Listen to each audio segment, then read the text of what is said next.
পাহাড়ের মেয়েরা ফুটবলে বিশ্ব জয় করেছে। নিজ বাসস্থানে নানা রকম প্রতিকূলতার মুখোমুখি হয়েও পাহাড়ের নারীদের এমন দৃষ্টান্ত স্থাপন মোটেও অস্বাভাবিক কিছু নয় বলে মনে করেন প্রধান উপদেষ্টা ডক্টর মুহাম্মদ ইউনূস। তার মতে, প্রতিকূলতা থাকলেই পিছিয়ে পড়তে হবে এমন ধারণা অর্থহীন। অন্যান্য যে কোনো জেলার চাইতে পার্বত্য অঞ্চলের জেলাগুলো সবচেয়ে সুন্দর, উন্নত ও শিক্ষা প্রযুক্তিতে এগিয়ে থাকবে বলে আশাবাদ জানান ডক্টর ইউনূস। সমতলে বসবাসরত বাসিন্দাদের সাথে থাকা সব ভেদাভেদ দূর করেই এইসব সাফল্য আসবে বলে মনে করেন তিনি।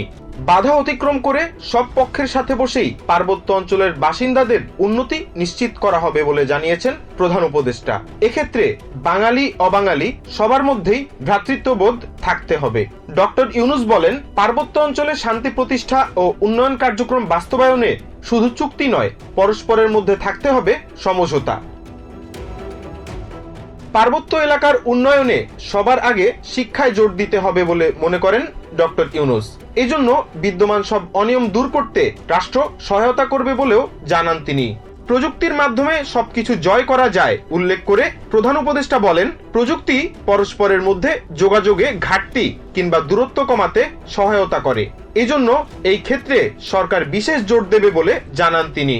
মতবিনিময় সভায় প্রধান উপদেষ্টা আরো বলেন, প্রযুক্তি ও শিক্ষার মিলিত ফলাফল হিসেবে বাংলাদেশের সবচেয়ে এগিয়ে থাকা জনগোষ্ঠী হবে 3 পার্বত্য জেলার বাসিন্দারা। এখানকার তরুণ ও যুবকেরা কেবল বাংলাদেশের নয়, বিশ্ব নাগরিক হয়ে উঠবে বলে আশাবাদ জানান তিনি। আশিকুল মাওলা আদর, TVN24 news desk. New York থেকে সম্প্রচারিত TVN24 টেলিভিশন বিশ্বজুড়ে বাঙালির কণ্ঠস্বর।